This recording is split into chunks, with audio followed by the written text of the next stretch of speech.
Welcome! Today, we're diving into a really fascinating investment philosophy. It's all about building a steady stream of passive income, but one that also has real potential to grow. So let's pull back the curtain and unpack this methodical blueprint piece by piece. Okay, before we get into the good stuff, the usual but very important disclaimer. Everything we're talking about today is for educational and informational purposes. Think of it as a case study. This is not financial advice, so please always chat with a qualified professional to figure out what's best for your own situation. So, here's our game plan for today. We'll kick things off by defining the blueprint's main goal. Then we'll get into the core principles, the foundation of the whole thing. After that, we'll look at the actual strategy, see a sample portfolio in action, and then wrap up with how you can start thinking about your own blueprint. All right, let's start right at the beginning. You know, any good blueprint, whether it's for a house or an investment portfolio, needs a super clear objective. So what exactly are we trying to achieve here?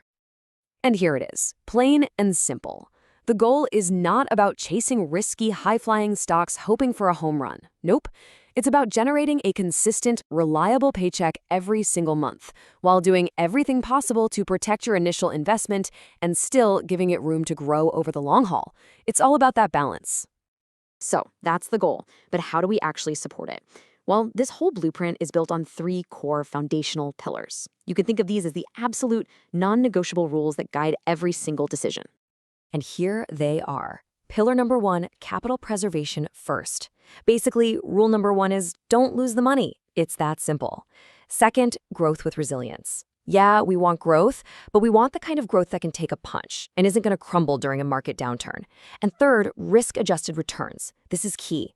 It means you're okay with maybe not capturing every last bit of upside in a crazy bull market because the trade-off is much better protection when things get rocky. Stability over hype.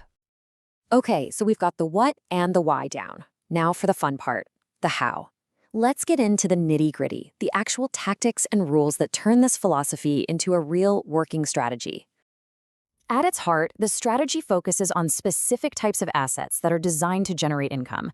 We're talking about things like covered call ETFs and business development companies, or BDCs. Now here's the magic ingredient. You reinvest all of that income to let compounding do its thing. And just as important is what you don't do. You don't try to time the market, and you don't overtrade. It's about discipline and consistency. So what's the target here? Well, according to this source material, the goal is a total return of around 20% a year. But here's the really interesting part. That return is expected to come mostly from the monthly income that's being paid out, not from the underlying value of the investments shooting to the moon. The income is doing the heavy lifting. This brings us to a fantastic concept called worsification. I love this term. It's what happens when you diversify so much, you own a tiny piece of everything, that your returns just get watered down and you lose focus. This blueprint argues for the opposite, a concentrated portfolio of maybe 25 to 30 holdings that you really understand. And this is a huge red flag to watch out for, NAV erosion. You'll see funds advertising these massive, unbelievable yields. But sometimes, the only way they can pay that yield is by literally just giving you your own money back. The underlying value of the fund shrinks over time. It's a classic case of if it looks too good to be true, it probably is. This slide just nails the difference. If you only focus on yield, you can easily fall into that NAV erosion trap. But if you focus on total return, you're looking at the whole picture. You're looking at the income you get, plus any real growth in the value of your investment. It's a much healthier, more sustainable way to think. Now, a quick but really crucial point on execution. Using the right type of account can make a huge difference because of taxes. The source suggests for Canadians a TFSA for your Canadian holdings and an RSSP for your US holdings can be a really smart setup. And for our US viewers, it's definitely worth talking to a pro about accounts like a Roth IRA or a Roth 401k. Okay, theory is great. But what does this actually look like in the real world? Let's peel back the layers and take a look at the sample portfolio from the source material to see how all these principles come together.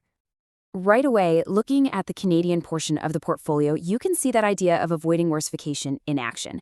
Just 4 holdings, HDIV, HBT, HIS, and HYLD, make up a massive 40% of the Canadian side. That's not an accident, that's conviction.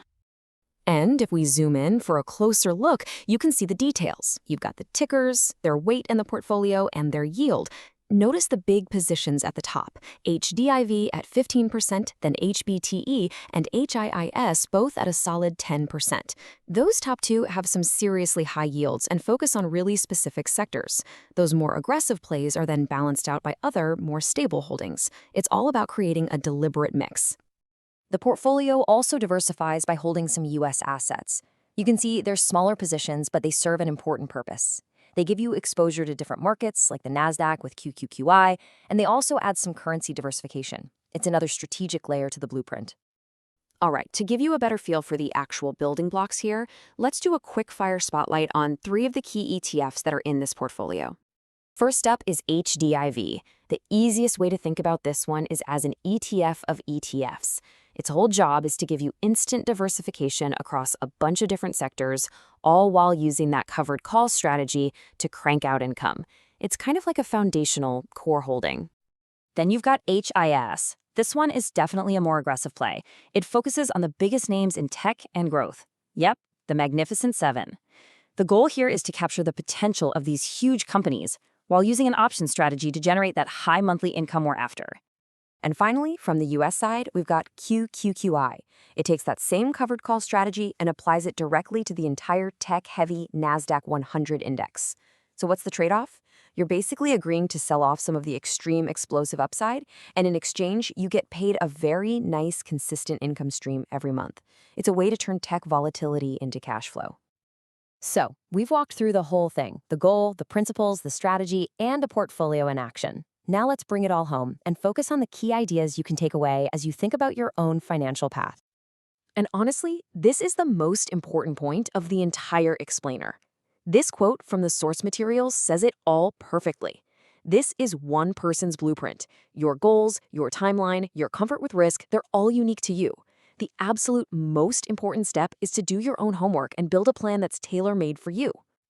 Which leaves us with a final question to think about. We've just looked at the cornerstones of this specific blueprint, things like capital preservation, a total return mindset, and focused conviction. So the real question is, what will be the cornerstone of yours?